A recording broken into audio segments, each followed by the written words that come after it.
Hello, everyone, and welcome to Take Two Radio. I'm Pam, your host, and I'm here with my wonderful co host, Anthony. Hello, Anthony. Hey, hey. I should say, Anthony, where's Cleopatra? Poisoning someone, I Ex- think. Well, today we're joined by another awesome guest, and he is writer producer Michael Tove, who turned a lifelong passion for storytelling into his award winning debut film, Yard Sailing. Inspired by filmmaking like The Twilight Zone, it is already taking the festival circuit by storm. So we are really, really glad to have this conversation today. Welcome, welcome, welcome. Well, hi, thank you. Thank you for joining us. We know how extremely busy people can be these days, especially somebody that has an award-winning film out there, and I'm sure many other prospects and projects. One would hope. Yeah. Yeah. Well, Michael, your journey into filmmaking didn't exactly follow the traditional path. You had a pretty full career before you got Well, I the still yard sailing do. thing. I But mean, yeah. I don't, first of all, what is a traditional path into filmmaking? I don't even know what that is. It's Um, true. I guess it just depends on who is talking about it or who is doing there it. are very, very few people in the industry that actually get to make a full-time career of it. It's really quite stunning. And when I have the privilege of getting around some of the folks who really have made a full-time career of it, like, for example, Eric Roberts, and Eliza, who I now get to count as actually good friends. They've been doing this for their whole lives, and the reason they do it is because of how much they just love it. For me, the passion was always there. But I grew up in a world where people didn't do that sort of thing because what do what makes you think you can, et cetera, et cetera, et cetera. So yeah, I mean, I started off life when I was very young. I wanted to be a storyteller and always have been. I've just always loved that aspect of things, and so way back when I was trying to figure out how to write screenplays, and late 80s, wanting to do this but not knowing how, I decided that it would be a really good idea if I managed to get myself onto a film script or a film set. So I answered a cattle call for a feature film and got in, and and fundamentally just got infected with the virus. And those of those of us in the industry know what I'm talking about, and those who don't. um so one thing led to the next, to the next, to the next, to the next, and I was writing, and or trying to write, and I was getting myself into films, and I took acting lessons. I mean, I actually took professional training, and got into a series of feature films, mostly as an extra, but towards the end, I was getting a little bit better treatment or positioning or whatever. And then I ended up getting married, and had to put it on hold because you can't make a living at that. And now I had two people to support. So I went out and got into other areas. And for the last 30 years, I've been in the financial services industry. I own my company, and I've been doing really well. But coming up 18 some odd years ago, I was fortunate enough to get to meet and then become friends with Tom Mount, who for about 8 years ran Universal Pictures. He was the president of Universal Pictures in LA, and he and I became really good friends. And through his encouragement and suggestions, I started taking training in screenwriting, and and that kind of moved it back into the forefront. And um, I was fortunate enough to actually become a Page International screenwriting competition semifinalist, and then Creative Writing Award semifinalist, and then I got invited to attend the Nickel Fellowship Awards. I didn't win anything, but at least I was an invitee, and I went. It was amazing. So, uh, the story for yard sailing started way back in the beginning of all of this. It was an idea. It grew out of my, as you said in the beginning, it grew out of my love for Hitchcockian stories, I guess is the term that's been applied. And I had the opportunity to discuss with Sherry Rhodes, who was a preeminent casting director at the time. She cast Jaws and Close Encounters of the Third Kind for Steven Spielberg and a bunch of others, Tender Mercies, Terms of Endearment, Urban Cowboy, and so forth and so forth. And I was telling her the story, and she was enthralled with it. And she said, "You must make this film. You must." And about 10 some odd years ago, I got to meet and become friends with Tom Logan, who is a veteran director. I mean, he's been in the industry for 50 plus years. He's one of those people that actually has never had a job outside of the industry. And we were discussing different things, and I threw out the idea for this short film. And he says, yeah, he says, let me take a look at the script. And the next thing I knew, whammo, we're in pre-production. And it kind of went from Wow. there. So I'm gonna throw a two-parter at you. Yeah. Out of the all of the extra experiences, anything that really stands out, and you kind of answered the second half of it, but when did you know it was all coming together and this was the right time to fully move forward? Oh my God. Well, okay. So the answer to the first question, uh, the most iconic moment from my early being in front of a camera and was I was cast an original, and I won't get into all the mess of it, but I got to be in a film with Gregory Peck. Oh, And oh yeah.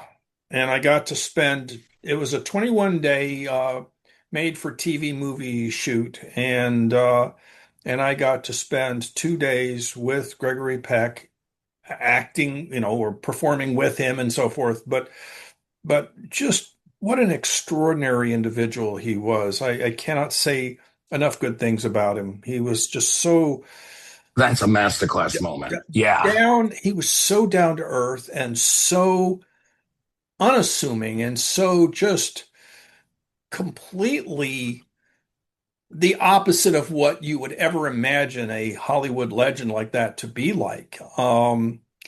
And I will tell two quick stories. One was he and I we were outside of the house where we were shooting, and we were just standing there, and I don't remember what we were talking about or anything at all.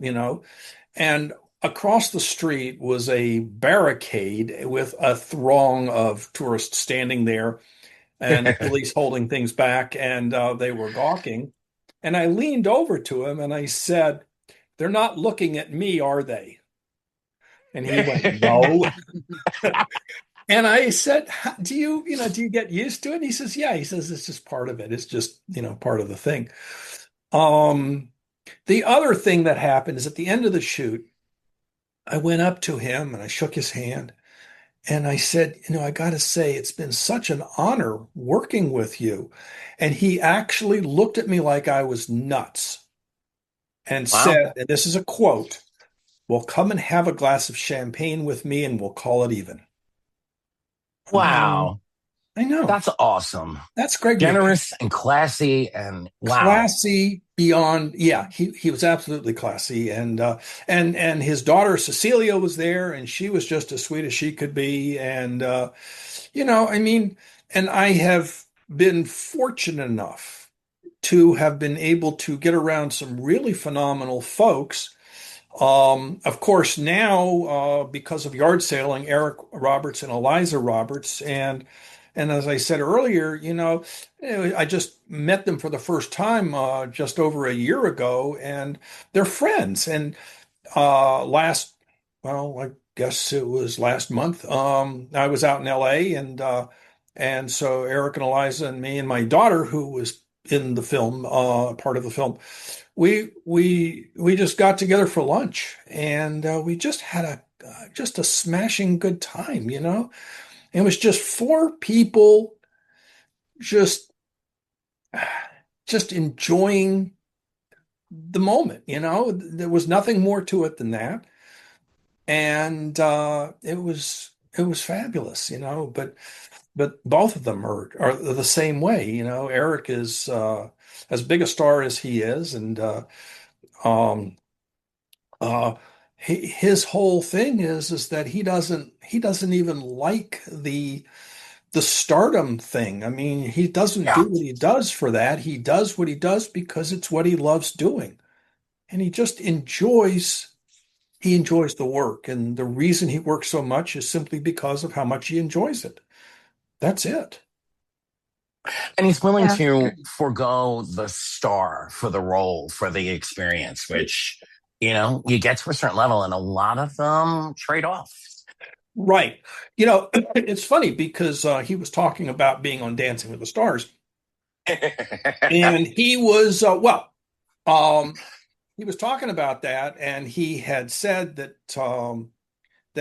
in when the show first started, 15 some odd years, I guess, earlier, they had approached him about it, and he wasn't really enamored with it because he didn't like the accolades star the idea of being stars. He just didn't want to be related that way. And he said, I'm not a dancer, and I told him, I said, I watched it and I thought you looked great. And he says, oh, I didn't. He says, I'm a terrible dancer.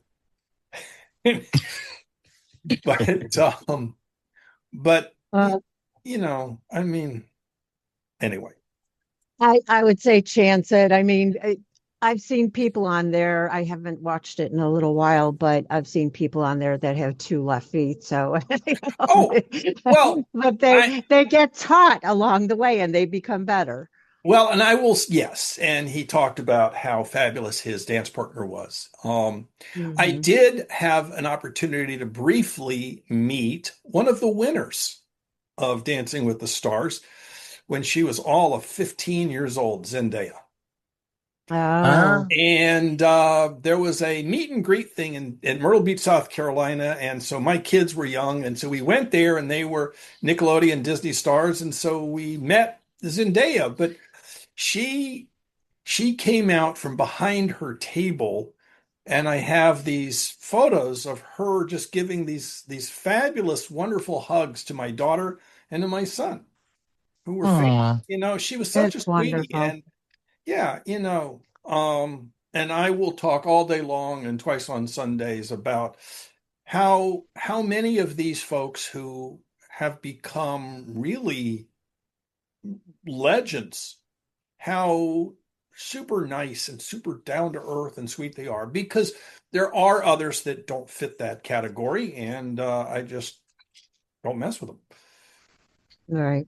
I Well, mean, for our listeners who haven't seen yard sailing yet, can you give them a little bit about it so they well, know what they can expect? yeah. What kind of So let me story? start with how they can see it. Okay. So all they Mm-hmm. have to do is go to my production company website, emeraldoakproductions.com. And under the website is a tab for yard sailing, and underneath it says watch film. Well, we put it up on the website so you can see it. Awesome. That's great. Um, Insofar as the story is concerned, I will not tell much about it because I don't want to spoil it. No, we just want a little bit, But a little teaser. I will put it this way. It is fundamentally a story about this very sweet suburban couple, Jim and Sally Marsh, who have diametrically opposed wants and needs at the moment. Jim is in a struggle to either advance or lose his job. It's a one or the other proposition. And so he is burning the midnight oil to do this. And Sally wants to go to a yard sale. And the reason she wants to go to a yard sale is because she heard on the news, although she doesn't remember anything about it, other than the fact that somebody bought a rare painting for $5 at a yard sale and sold it for $1 million. And she is convinced that she is going to go to a yard sale and find hidden treasure. And her, Oh, we all. well, yeah, and her desire to go yard sailing. And by the way, that term has been turned into a verb to indicate that it's an activity, not just a thing. Hmm. Yep. And I will credit that to my wife, who, when we were younger, we would go to yard sales all the time, and she called it yard sailing.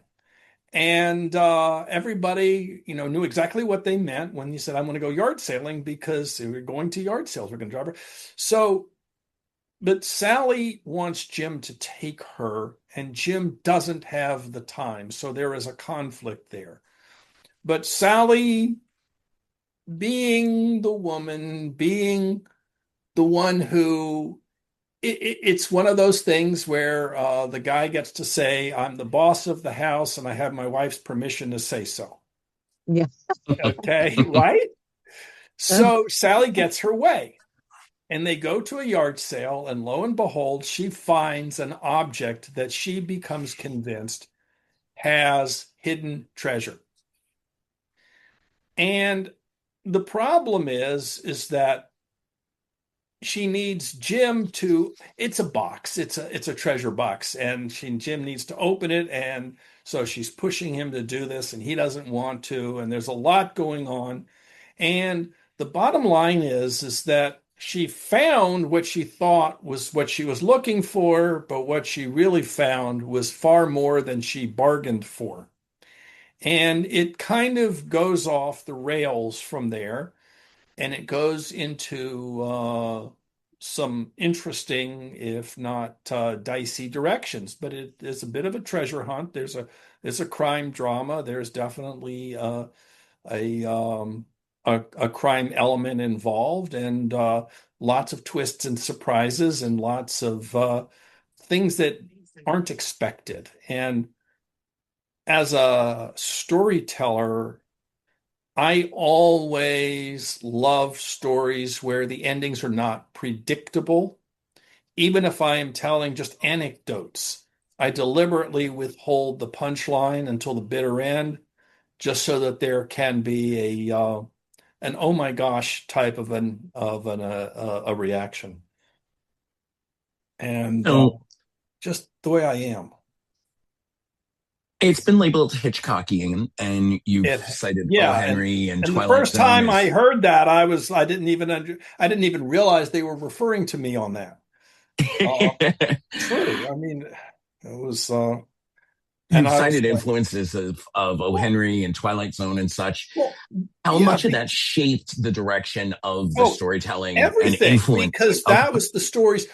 I mean, I started reading. I was a big fan. I was growing up, and I was a big fan of the Twilight Zone, and I read O. Henry's short stories in part because I loved the little twists on them, and also reading a short story is easy because you don't have to devote yourself to hours and hours and hours of reading. Engagement. Yeah. Yeah, and so I really liked those, but when I was in high school, um, I I did a lot of just sort of extracurricular writings of little tiny little one page short stories, and they all have this characteristic. And because of it, I ended up getting into a an advanced English class that, in terms of my academic prowess, my grades should have disqualified me for, but I got in.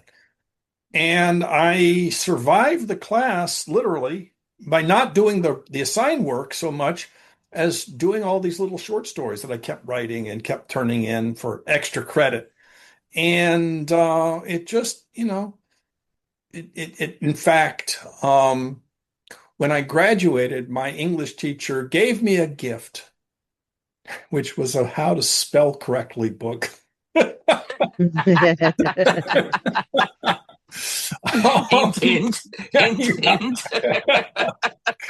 So thank goodness for computers and autocorrect spell check. But I mean,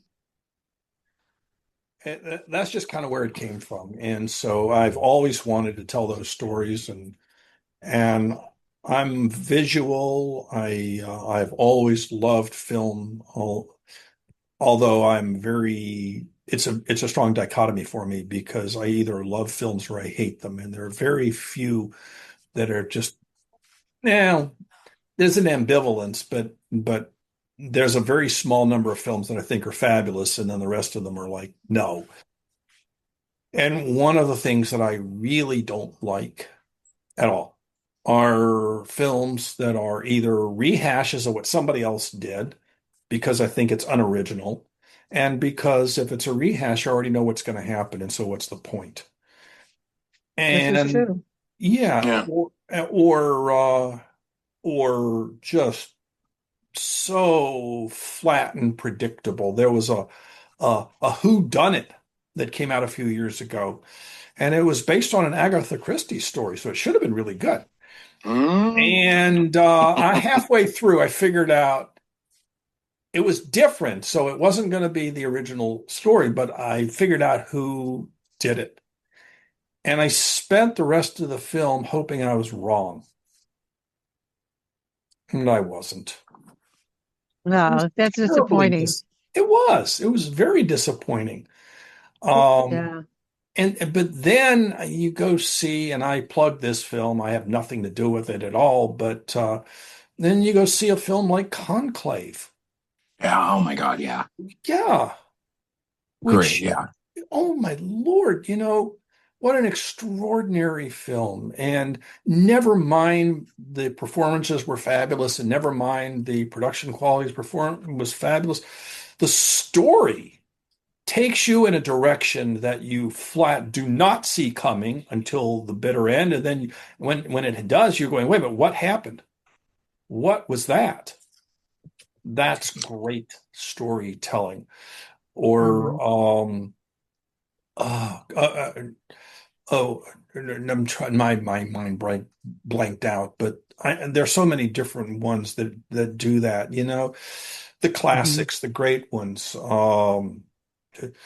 And except everybody has seen it 1,000 times or 100,000 times. Casablanca. Yeah. Because, Who the saw the first ending? time you watch that movie, Who then, saw that ending coming? Nobody. All right. yeah. Yep. But then you Yeah. go Nobody. back and you watch it again and again and again. And, on the 10th time, you're still finding something Yes. that is so subtle, but yet it is a driving piece that your brain subconsciously is taking in. But, it's that, yeah, movies like that are so gripping and, carry you to want to go back and watch it again, to Correct. pick apart the things that, your brain took in, but didn't really focus on And the first viewing. Yeah. and that's the difference between something that, in my opinion, between something that withstands the test of time and doesn't. Yeah. And regrettably, the really great ones are few and far between. And maybe there's a reason for that. Maybe it's because that level of art just isn't very common and it doesn't come very easily. Well, But I think we but live it in should. such a fast-paced world that, everything is fast, even films when you go watch them, it's not the same as back in the golden day of Hollywood where those films were like Yeah. Casablanca. But except I've been watching a lot of old films, especially the Westerns, because there's a whole channel for them. And most of them are garbage. I mean, it's like, wait a minute. Um, Yeah. but and since we've gone through the little unfortunate um, comments that Timothée Chalamet said about opera and ballet Mm, and you know, and having been to the opera and having been to ballets, and I mean the real ones, you know, the great ones, or you know, and going to go Broadway. Oh my gosh, right. uh, you know, there is a great Broadway production. There is no substitution for it. You cannot put that on film, I don't think. It has to be seen live. It has to be seen from the theater, from the audience, right there. Um, you know, there's art is art, and there is great art.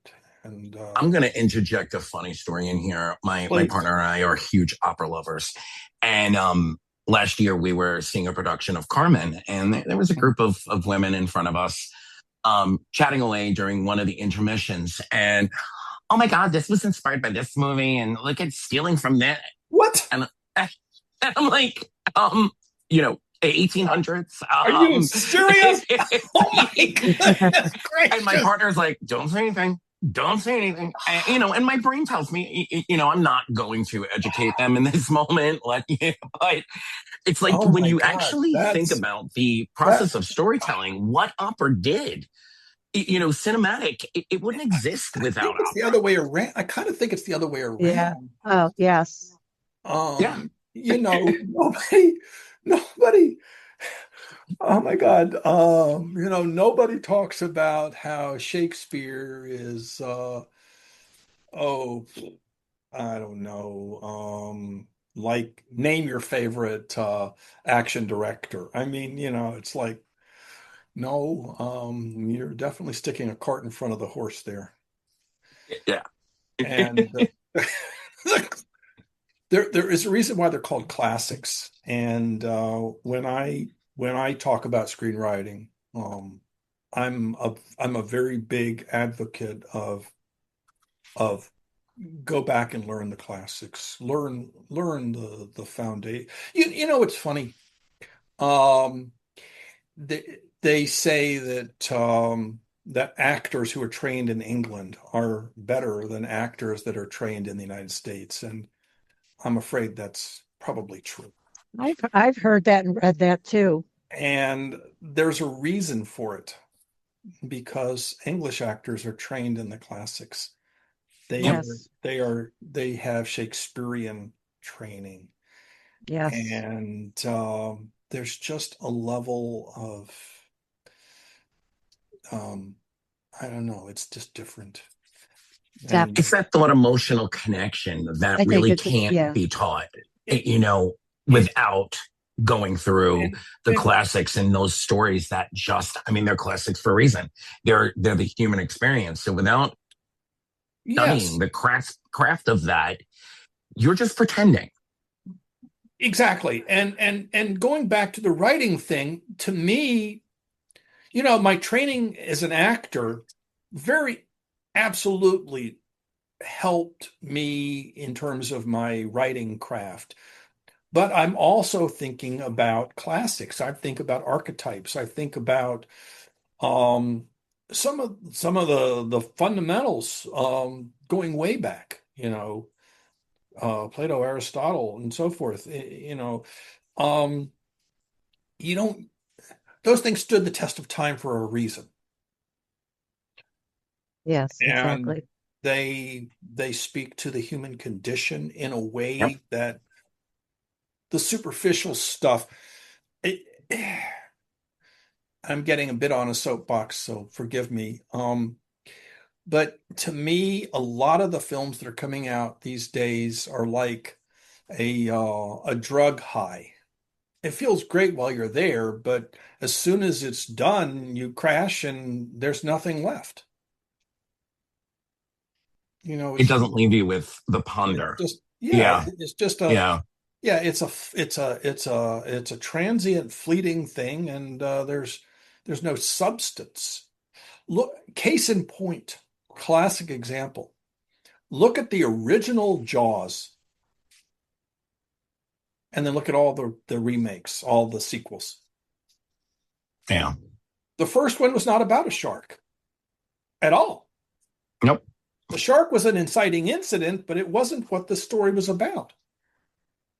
It And I was never went into the ocean again. well, but you think, but just think about it. What was it really about? It was about this conflict between two philosophies of what to do in the face of an issue. You have Sheriff Brody who wants to close the beaches, Mhm. Yep. and you have the mayor who wants to keep the beaches open because it's the 4th of July weekend, and the tourism is important for the economy of the town. And unfortunately, the shark shows up at the wrong time and is a much more formidable um, foe than what anybody initially wanted to, especially on the mayor's side, wanted to give credit for. Uh, Right. and all the rest of them are just about a shark, just how much damage can a shark do? Look at Jurassic Park. The original Jurassic Park was not really about the dinosaurs. It was a much deeper story. It was a story about do do you get to play God? And if you do, what are the consequences for that? I mean, you've got John Hammond dressed in white, and you've got Malcolm, Jeff Goldblum's character dressed in black, and what is Jeff Goldblum's character advocating? Chaos as the antagonist to the orderly control of Yep. dinosaurs. I All the think that rest that's of it. something that we find throughout, the history of art, something that touches a specific Sure. human touch point, like fear. Fear is one of the greatest ones. So subsequently, are we going to keep telling, how are we going to work another archetypal type of story and still hit the fear buttons? Right. And so they pander to the audience pulse points that's going to make money, and it gives, I think that there's layers of entertainment, and then there's art, and films like Citizen Kane, films like Casablanca, and Yeah. even Jaws. That the original Jaws, it elevates itself because that's the first time we saw that type of story told in that type of way. Right. Architecturally, we've seen it 1,000 times, but filmmaker and screenwriter decided these are the elements and the buttons we're going to push. And so then the studios, of course, well, how many times can we push them until we stop making money? Right. Well, that's exactly right. And look at I think one of the quintessential classics is Star Wars. Fundamentally, the original Star Wars was a Western, just in space. And I think it truly did kind of carry over to the first three. Yeah. Well, the first three Jedi was went one off the story. rails a little bit, but Empire is one of the greatest movies ever made. Yes. Yeah, Um, absolutely. And but George refused to compromise. They correct. wanted a lot more big budget action, et cetera, et cetera. They wanted more of the push and pull of the interpersonal stories. And he's like, no, no, no. There's a whole Federation story to be told here, and he was right, and it Yes. translated. Well, yeah. I mean, and if you look at, and I love the backstory behind how George Lucas came to be, because his very first real feature film Was was American Graffiti. yeah, And the only reason he got American Graffiti off the ground is because he was friends with Francis Ford Coppola, and they got Alan Ladd to take it up, and it was a major hit. And then a couple of years later, when George is going around trying to get funding for his next film, Star Wars, nobody wanted to touch it. And he finally went to Ladd, who now was at 20th Century Fox, and Ladd said, "Yeah, I'll do it, but look, you got to swear to me you're going to be under budget and under and on schedule. You're not going to go over." And and Tom Logan, for example, actually was an actor back then, and he read for the part of Han Solo, or no, of Luke Skywalker. Um, and but I mean, I- and that film was, oh my, I'll never forget. I saw Star Wars on its original opening run, and I quite frankly didn't want to go at first because I was not into that sort of a thing. And a friend of mine just pummeled me that I had to go see it. So I went, fine. And I went. And I literally ended up sitting in the front row of the theater, in the one of the seats that nobody wants to be in because you're so close to the screen. Exactly. Yeah. And I was not only that, I was underneath an air conditioning duct. Oh my gosh. So I had this wind blowing on me the whole time. Now, here's the weird part.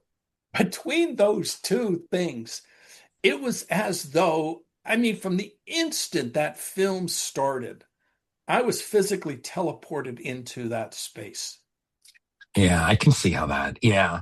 Oh my gosh, Wow. yeah, it really was a complete wow. It was extraordinary.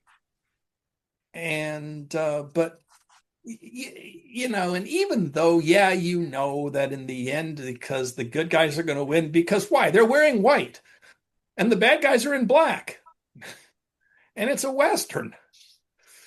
And it's a John Wayne Western, right? Yep. And it didn't matter. You're on the edge of your seat. Um, I I remember watching the second installment of The Hunger Games, and halfway through, I realized my chest was hurting because I was not breathing, just holding my breath the whole. So, Pam, bring us Well, back to yard selling. Yeah. um, well, what I was curious about is, did you ever think to actually write a book, or Oh did it yeah, I've always written. have to be a film? Oh no. Oh, so first of all, I've actually published books. I've written books. They're nonfiction, but yes. And I have written some of my scripts into manuscript form. The trouble is that it's tough as nails to get a novel published professionally. And so it's just an enormous amount of work, and I've been doing it, but I haven't gotten around to it because I've got so much other stuff going on. But absolutely. Um, and so right now, um, I'm in pre-production on a on an animated short. I cannot and will not get into any details about it other than to say that it's going to blow the doors off of everything because it does. It's Hitchcockian.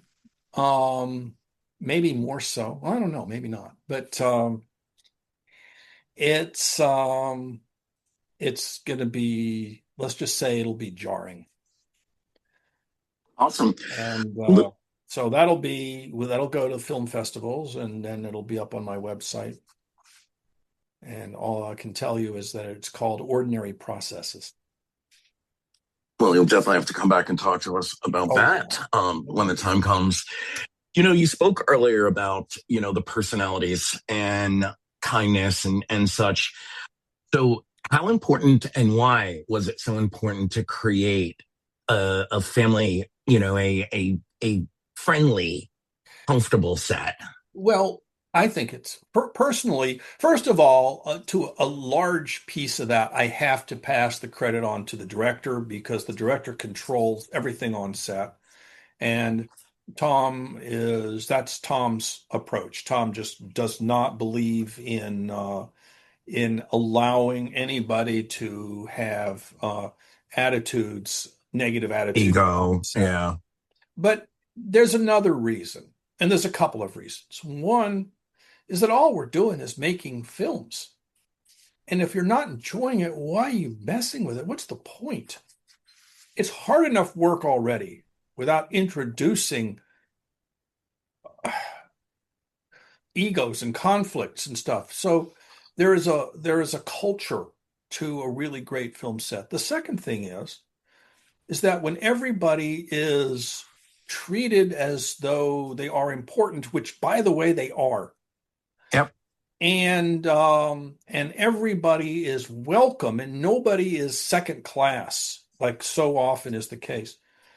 What happens is that you get a much better quality of work out of everybody, and the product is better.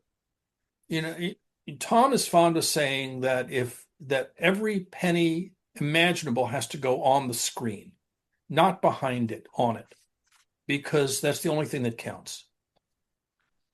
And it's true. I love telling this story from the set of Yard Salem that we had a scene where we were shooting at a kind of a scuzzy motel, and we had set up our catering way over on the far side of the parking lot, in large part because it was the only place we could put stuff, but also because we wanted it out of the line of the shots.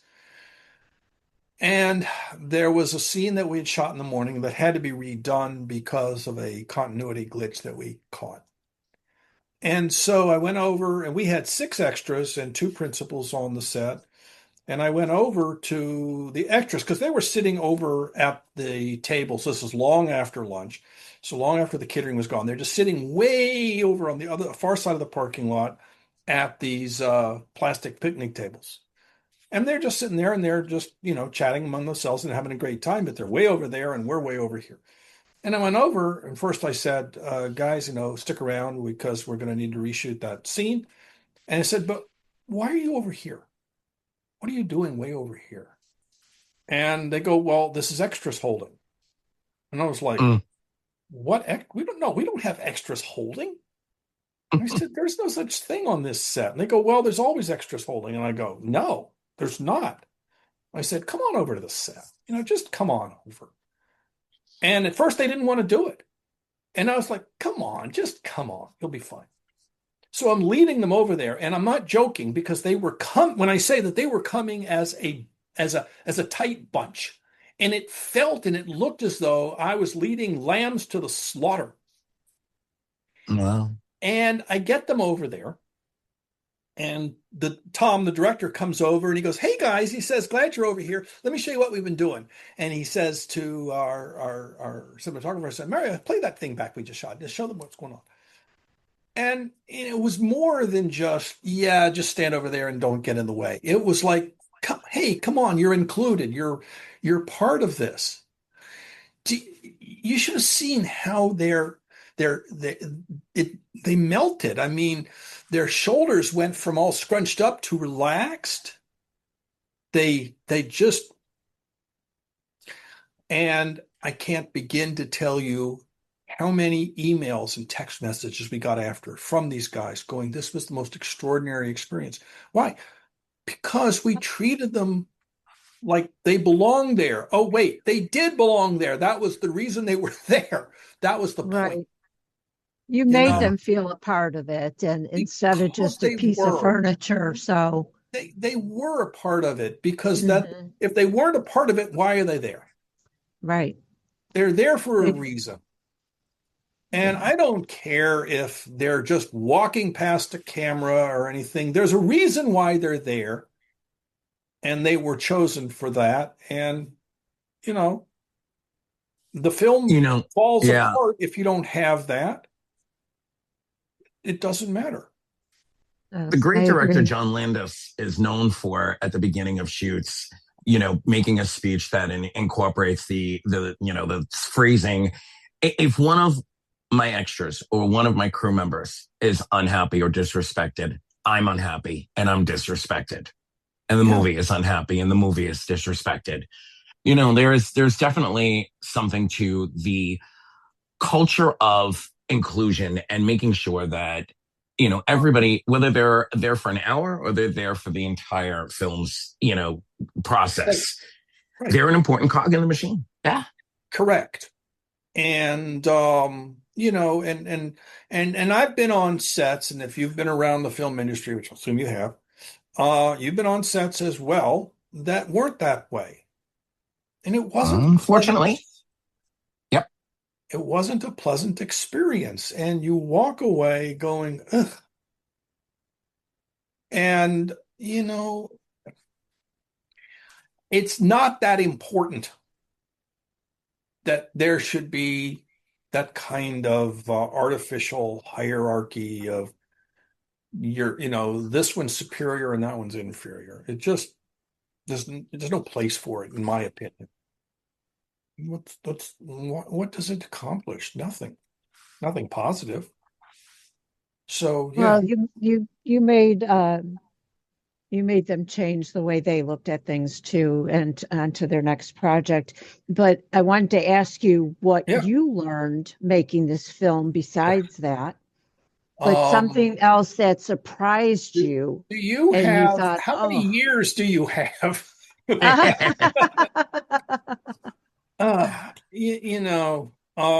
When we started, Tom said to me, by the time you're done with this, it will be as though you have graduated from film school. Yeah, that's pretty much it. I've been around the industry for a long time. By the time I was done with the production, and I've been on sets, my understanding of the industry and what really goes on behind the scenes and between the scenes and everything had just shifted completely. Um, there is an art and there is a science to this, and very few people outside of the industry even understand that. Um, just the amount of work that a really good director does before they ever show up on the set for the first day is extraordinary. It's phenomenal. And the amount of work that just goes on with everybody behind the scenes, just from the crew to, I mean, anybody's been in acting understands what actors go through, but the crew go through all of this, in terms of preparation and more preparation and more preparation and um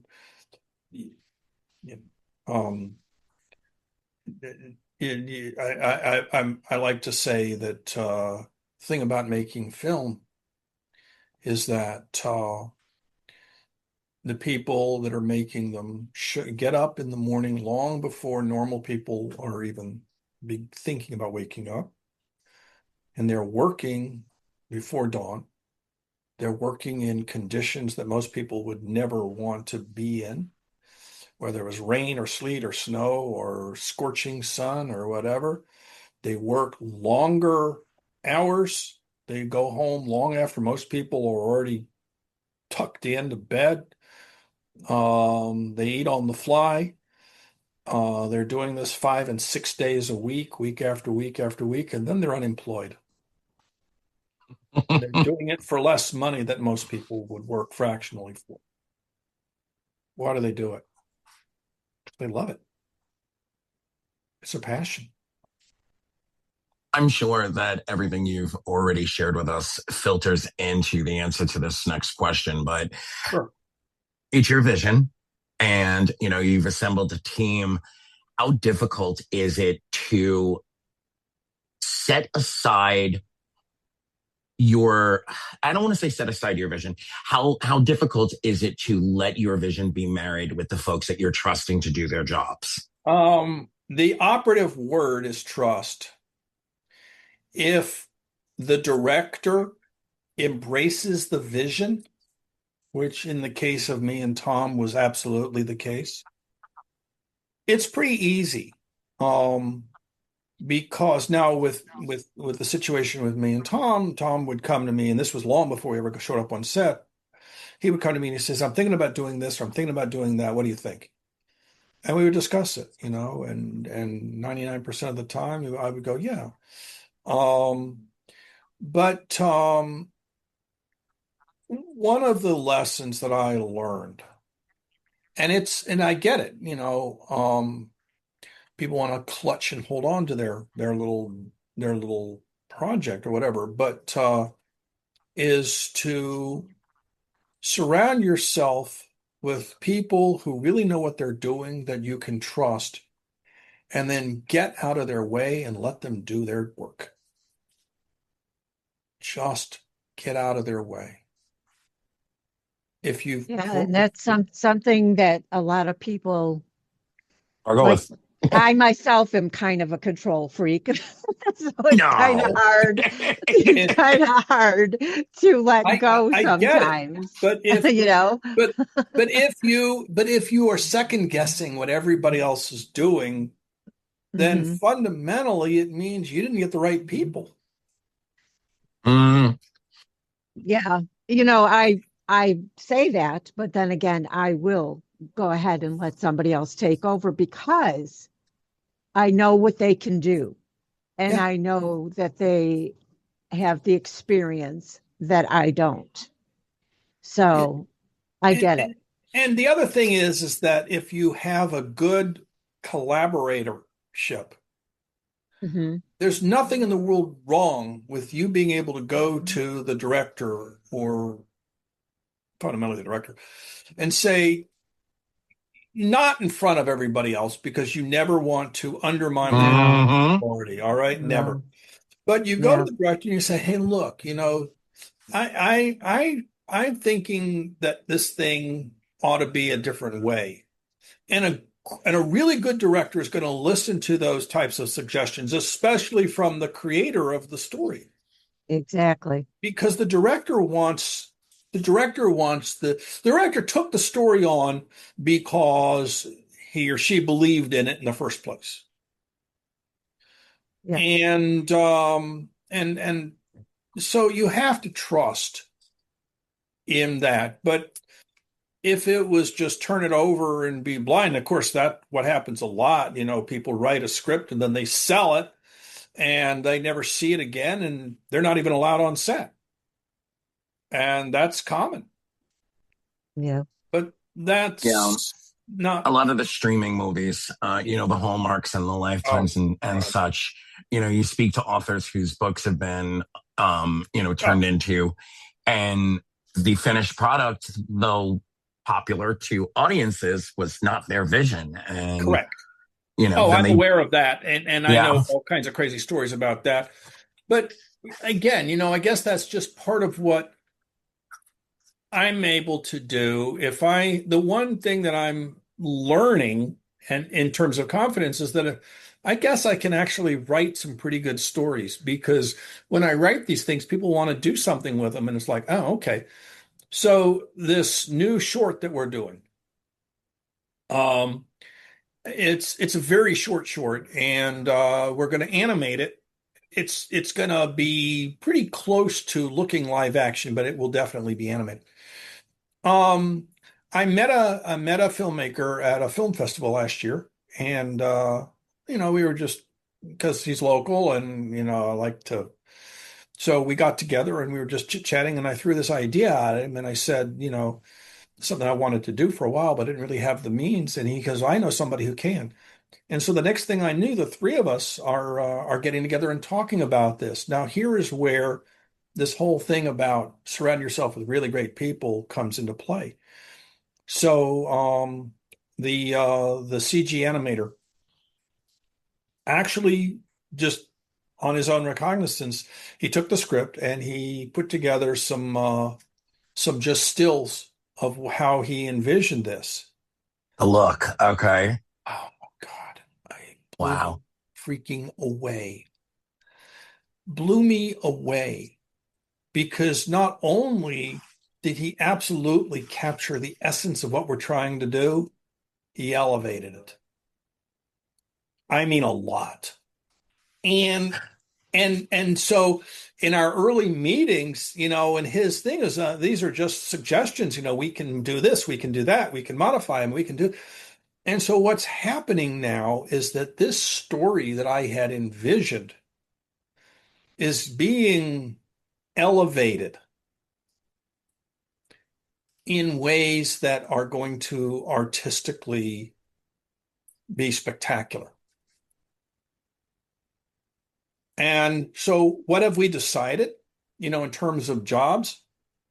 Yeah, the three of us are going to be co-producers. We're all three of us are going to be producers on it. And that's it. Equal credit. Who cares? Who cares? We're Well, and making a that's the first. film. We're making a film together that the three of us believe in. Yeah, I created it. Yeah, I wrote it. But the other guys, they're going to be responsible for taking it to fruition. It's a relay race, you know? Yep. Yeah. One And person that's the starts the people that you race want to with the work with. baton and he runs around the track, and then he passes the baton to the next relay member. And when the relay team wins, they don't give an award to just one of the runners. All three of them win the gold medal because it was a team. I love collaboration. I love that kind of thing. It to me, it's much more fun than just being a lone wolf. I don't care how good a lone wolf you are. First of all, there ain't no such thing. But even if there were, it's not as much fun because who do you get to swap stories with? Yep. Those are Exactly. some really, really empty memories otherwise. Yeah. Right. And when it's all said and done, who cares? What difference does it make? You know? And you can even zoom out to the larger picture of it all, because how many stories aren't told? How many movies aren't made? There are millions of great scripts Oh yeah. that never got done. There's millions of great story ideas. I don't Yep. know that there's millions of great scripts. Um, I've learned that. I'll give you an example. When we were casting for yard sailing, and yard sailing was a SAG-AFTRA SAG signatory picture, so we put up casting calls on Breakdown, and by the time we had finished, so we had cast it long before all the audition tapes came in, all right? But the total number of auditions that we received for 9 roles, and by the way, this is an ultra low budget, so we're paying minimum wage, right? You want to guess? No, tell us. 87,000. Wow. Oh, Wow. 87,000 auditions came in. oh Wow. my gosh. And yeah, and here's the thing, the part of that was shocking, which is out of 87,000 auditions, almost 100% of them fell into one of three broad categories. Category number one, you can't act. For God's sakes, please take lessons. Work. Category number two, Aw. way worse than number one. Oh. Category number three, I will never unsee what you did for the rest of my life. Oh no. Now, there was a fourth category that was extremely limited in number, and those were, wow, these are really good candidates. But now I understand Sherry. Sherry Rhodes, when she was casting Jaws, this is in 1975. She goes out to Martha's Vineyard 3 months before production is going to start. And one of the things that she has to do is cast, and she wanted to cast all of the supporting roles, or as many of them as possible, The from area. Yeah. people in the town, right? Yep. And SAG wouldn't let her. So she goes to SAG, the SAG office, the Massachusetts SAG office, and she negotiates with them. And she gets them to agree that if she casts 10 SAG members, she can cast the rest of the film non-SAG. Okay? It's what Sherry said after that was the funny part. She said, thank God she could find 10 SAG actors who could act. Yep. It's like, um, and writing is the same way. There are some fabulous writers out there, but there's an awful lot of people who don't know what they're doing. Um, Nickel Fellowship Awards, which is every year, the Nickel Fellowship Awards is a competition. It's the number one screenwriting competition in the world for aspiring screenwriters. It's sponsored by the Academy of Motion Picture Arts and Sciences. And every year they award 5 awardees and their grants, their scholarships. And it's $35,000, but they have to write a second screenplay. Okay. So it's been going on for 40 plus years. So that's 200 Nickel Fellowship awarded films. All right. Out of 200 films, these are the best filmed, these are the best screenplays, the best scripts that have been written in the world that year. Do you know how many of them actually got made into a feature film that made it? One. I'll go with 1. I was going to go with One. 12. Wow. One. Can you share with us who it is? Attila and the Bee by Doug Great Adamson movie, and I can see why. was the Okay. only film that Wow. actually won a Nickel Fellowship Award that went on to become a successful feature film. It's the only one. Now, Oh, a lot of others, Susanna Grant won a Nickel Fellowship Awards, but her film for the Nickel didn't get anywhere. She later had to go off and do this other little film called Erin Brockovich.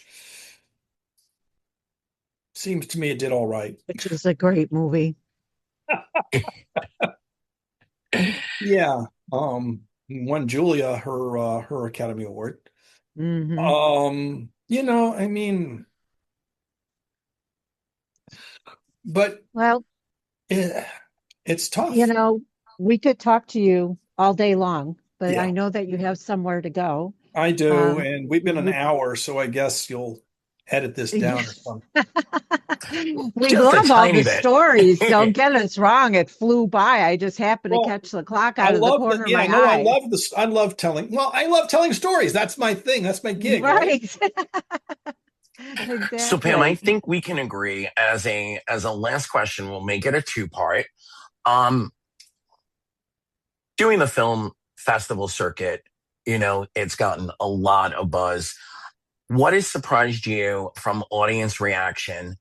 And talk to those folks out there who are thinking about their second or third act, who might be afraid to really put themselves out there and try their dream. Okay. Well, all right. My God.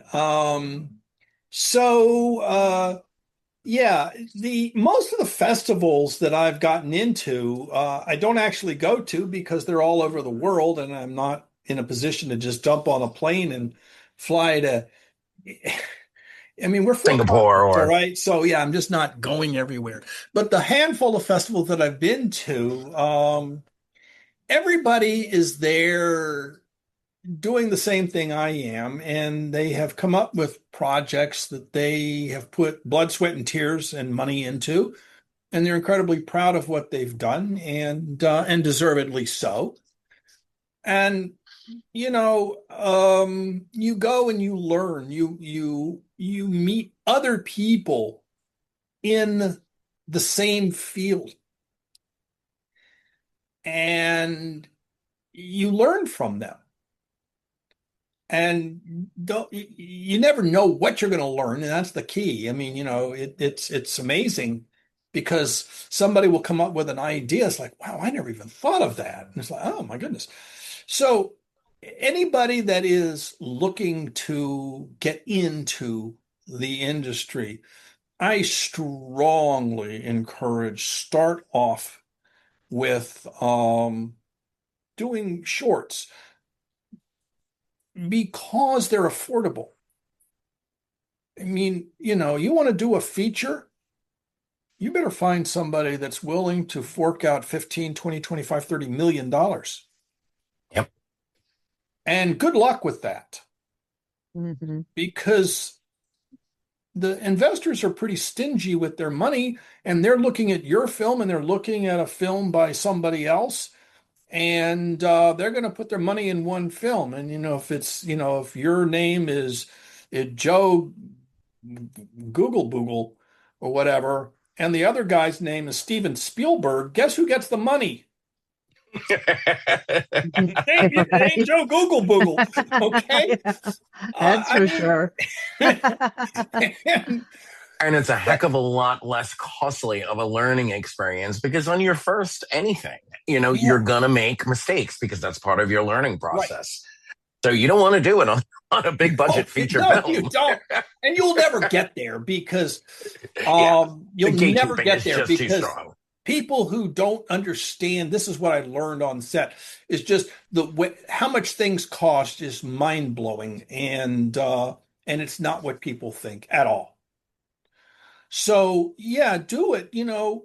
Um, do the best you can. Don't shortchange it. Don't think that you're going to grab $1.99 $199 camcorder from Costco or whatever and go out and make an award-winning film because your production quality is probably not going to be there. And hiring your friends who were in a junior high school play 20 years ago to be your actors probably not going to get much performance out of it. So you've got to do what you can. Um, but I would say the first thing to do is just go to festivals and just start meeting people who Immersing. have gone, Yeah. who have done, done it, who have already walked the walk and find out what they do and befriend them. If you've got a great idea, if you've got a great script, these people are going to be interested in picking up another script that they can shoot, that they can afford. A lot of directors direct, they don't write. And so if they're directing and they're not writing and there's nothing for them to direct, then they're out of work. So, get around the industry, learn how the industry works, learn the industry's language, and learn what is and isn't appropriate in the industry. Because the fastest way to turn a professional filmmaker off is to talk like a Mr. Know-it-all fanboy who doesn't know what the heck they're talking about. And people in the industry, we don't have time to try to educate everyone, just like your story about um, what the well, who was it? I forgot. You were telling me a story about the play that thought that the film came from it and vice versa. Anyway, Oh, the opera. Mhm. the opera, Sitting. yeah, yeah. Was it Phantom of the Opera or what? It Um, was Carmen. oh, Carmen. Oh my God, yeah. Okay. Yeah. So yeah, I mean, those are the folks that you just go, just leave me alone, go away, because you Mhm. don't have the time to educate them. People they This is true. get around the industry and become a sponge. Learn what is and what isn't. Take Well, lessons. There's classes out there. Take classes. Train. If you're a writer, go to writers groups, find good ones. There, Yes. there are 1,000 bad ones, but there are also really, really a lot of good writers groups out there. Right. Short film groups that, critique each other and immerse yourself. I love that. Thank you. Yes, absolutely. yeah, that's great advice. And we thank you so much Oh my for gosh, yeah. Well, everything. you're welcome. Thank you for this. I mean, Uh, These are You're fun. Just to welcome. I enjoy refresh doing people's them. memory, tell them where your website is, and if you can spell it Um, out for our blind and low vision okay, listeners. so my website is in the ether. No, it's never mind. That was a terrible joke. Um, It's being propelled from I was Jupiter. being literal. So it's oh no, I've lost my it's emeraldoakproductions.com. One emerald, one oak, plural productions.com. Got it. Well, thank you so much for joining us, Pam. You're This has been welcome. another great episode of Take Two Radio. I cannot wait to hear more about the short when you have more that you can share with us. Please come Oh back, yeah. Well, Pam. hopefully we'll be done in 3 to 6 months. So, we'll see. Awesome. Come back and We'll chat be with us then. here. Okay. We'll be here. And to those listeners out there, follow us on social media at Take Two Radio. That's with the number 2. Check out our past and new interviews on take2radio.com. Also, you can listen to any of our interviews on any of the streaming apps. Anthony? Yep, we are everywhere. All you have to do is type us in wherever you listen to your podcast. And for more information about the Sunday Edition family, myself, you can also hit up www.anthonycorona, like the beer, Corona, anthonycorona.com. And listen out for our next great interview.